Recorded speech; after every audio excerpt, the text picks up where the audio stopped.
you promoted, the podcast that gets you promoted and be great when you get there. My name is Renee Wootton. I'm an aerospace engineer, pilot, speaker, love aerospace, aviation, all things. And I am joined by the phenomenal Felicity Furey, CEO and co-founder of We Aspire.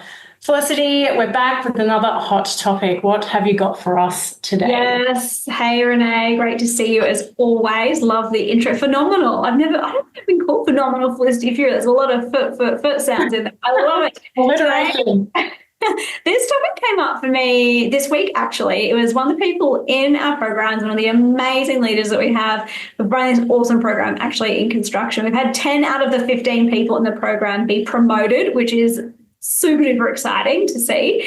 And this one lady who's just recently got a promotion is trying to work out, just how do I take that next step. And one of the things that came up in the conversation, which is something that we've actually been coaching a number of people on, which is why I wanted to bring into the podcast today, is that how do you leave well? So it might be that you're getting promoted within your organization, or you could be getting promoted and going to a new role. I think it's particularly interesting when you're in an organization.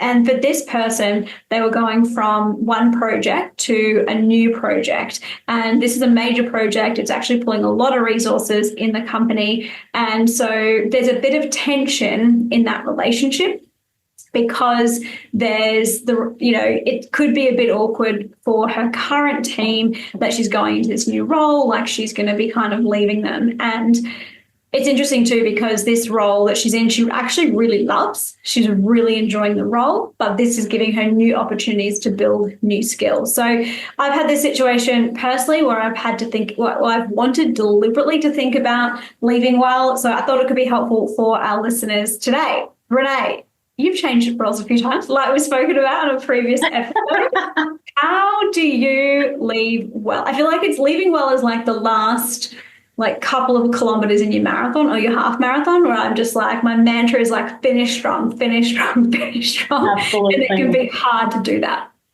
Absolutely. When I think about leaving a job, I think about the motivation and passion that I had the day I started a job. And I bring that to my last, let's say, 4 weeks in the role. So I meet every need that I can in the time I have. I'm really diligent with my handover notes. I prep my team as early as I can and try and even support where are they going next? What are they looking ahead to? How can I facilitate a changeover with work and let them know what path they're on as soon as I exit the business, so that when I go, nothing really changes for them until the next person comes in. And I really make that my mantra, my mission, because I want all of those people to be speaking positively about me when I leave, but I also want to do the right thing by all of those people that have, supported me in building my skills and achieving in my role, and also giving back and making sure that my team members that are reporting into me, have that same sense of respect and dignity left in their roles as I exit. But in saying that, I've certainly had, scenarios where I've had people be like, so are you sad to be leaving? And then I'm like, not that sad. I have to think about that. I do my best, absolutely, through my work, to be able to make sure that I am setting up the team for success. But certainly when it comes to making these moves, I've normally made these moves because it's really aligned to me. I can't tell you many jobs that I've left where it hasn't been exactly the right role that I wanted at that time. So when you get those awkward questions where they're like, oh, we're going to be so sad to see you go. Aren't you going to be sad to see us go? Like, oh, not always. I am very excited for this next move. I'm certainly going to miss everyone, but not sad to be leaving. We're moving on. Yeah. I think it can be tricky when you give that notice period. And there was one role in particular that I had where I really loved the role and I really loved the organization. There was this opportunity to go do my own business. And I was, 29 at the time. And I just thought, gosh, I really this is just opportunity I just couldn't see coming along again. I thought I can always work in a corporate role in engineering, but this business opportunity just isn't going to be there forever. And I gave them a 6-week notice period. And I'll tell you what, it felt like a long 6 weeks. It was like, that's why the minimum notice period is 4 months. So I did find it tricky having that almost, I feel like, having to stay motivated for that period of time. But that role was actually one that I really did want to leave well.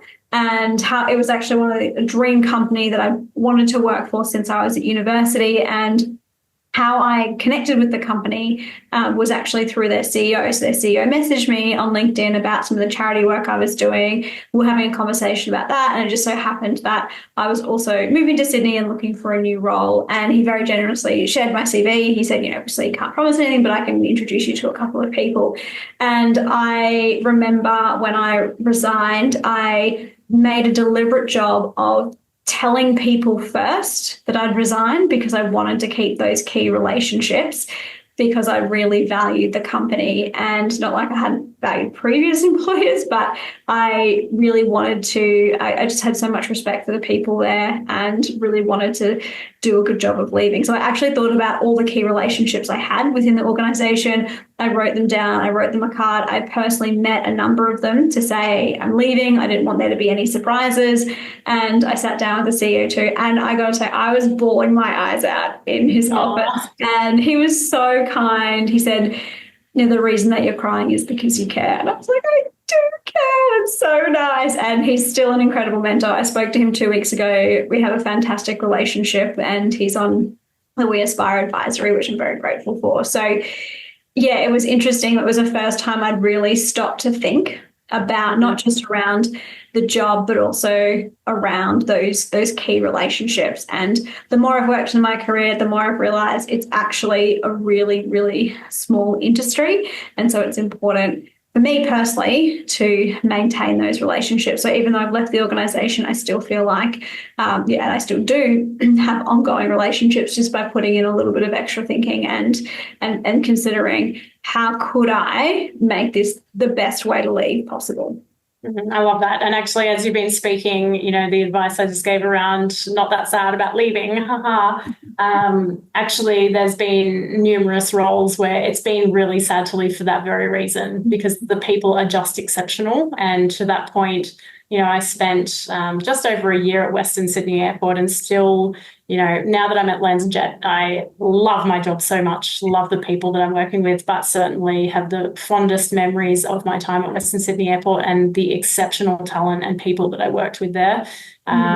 It was probably one of the best moves I've made in my career at that point in my life. And, still today have a very solid relationship with my then manager, who has now, gone on to mentor me for many years. And certainly can reflect on many other roles in the past. And to that point, those memories have been certainly the saddest in saying goodbye, but also the most beneficial, because generally they're the relationships you maintain for many years to come. Yeah, for sure. And I think getting on the front foot, and as you were just sharing, Renee, you just reminded me of it's also around that, what's that message that you have around your story? Because when you share your story, you get to create that for others. And after I left that role and did start my own business, we ended up having to close the business. And towards the end, we paid our staff. We weren't paying ourselves, and it was very aligned to our values. So I think whatever, when it comes to decision making, we talked about this in the podcast before, is really honing in on what those values are and what's important. When we closed the business, it was we want to pay our staff and take care of them. We were giving them as much notice as possible into the wind down of the organisation, and we were telling them, we're not paying ourselves, and this is kind of what the future is probably going to look like, and really giving them that information as we could, as it became available, as our runway of cash was kind of finishing. And that one was a really tricky one for me, because it was what was the story I was telling myself around leaving the organisation was actually quite tricky, because I'd felt like a failure because we hadn't had the success that we wanted to. So I think that story that you have to yourself is really, really powerful. And then it helps you create that story for others. So I think what's great you were just sharing about your Western Sydney role is that the opportunity of doing all the strategic stuff was really fantastic. And then I know there was another opportunity for you that build another kind of piece of your puzzle in where you wanted to go with your future. And that was not like it's a story like it's made up, but that was part of your strategy. And actually you're being really strategic. So I think it's important for us to control that narrative for ourselves and put that forward to others rather than making assumptions of like, oh, why'd you leave? Oh, you've done that now, et cetera, et cetera. Yeah, absolutely. And that's the thing, naturally, particularly in small teams or, small organizations. And at the time, Western Sydney Airport was quite small compared to, one of my previous employers like Qantas with thousands of people. What I can say is, I went to my manager at the time. I was headhunted onto this next position and I wasn't looking for a job. I wasn't in the market. I was genuinely like living my best life in the job of my dreams at the time. And it took me 8 weeks to make the decision to accept the opportunity that was presented to me. And, during that time, I went to my manager, I went to her manager to have very transparent conversations around whether or not I should take that opportunity. And they actually helped me make the decision as well. So, being transparent, being open and letting people know and help you make the decision if you trust them is a beautiful way to build trust and also to maintain a relationship. And, when I walked out the door there, the executive manager of commercial at the time said, you always have a job open with us if you ever want to come back, which is the best way to leave, honestly. Absolutely. Yeah. And I think that really demonstrates that you had those conversations openly. And I think if the person that you're working for or the leaders in the organization are great leaders, they're going to want what is best for you ultimately. And for them, that's great. They build that relationship with you. You know, like and trust them. You can come back into that. You've got that relationship wherever they're going to be in the aviation industry. Same goes for the people I was working for previously. And they said the same thing. Like, if you want to come back, I don't know, maybe they've changed their mind. Who knows? Anything's possible. We'll leave a positive sentiment there. When I left at the time, they said which is very good for them as well. So I think that's a good sign that you've left well and that you've maintained those relationships because it is a small industry. Any other final tips, Renee? Any other things that you would recommend people do where they're leaving an organisation or even staying in the same organisation and changing roles?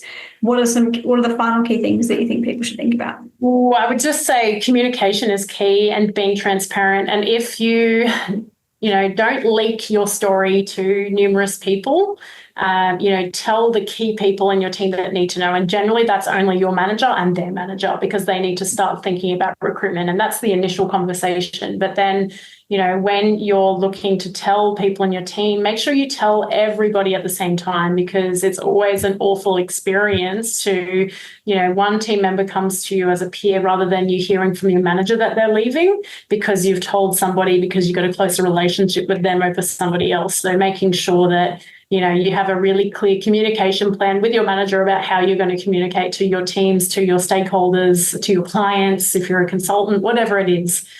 Just have that in alignment and make sure that you stick to that because the rumor mill is strong and people catch wind of things and run with it. And sometimes you just want to control your own narrative. So that's a great way to just save those relationships and make sure everybody's informed at the same time.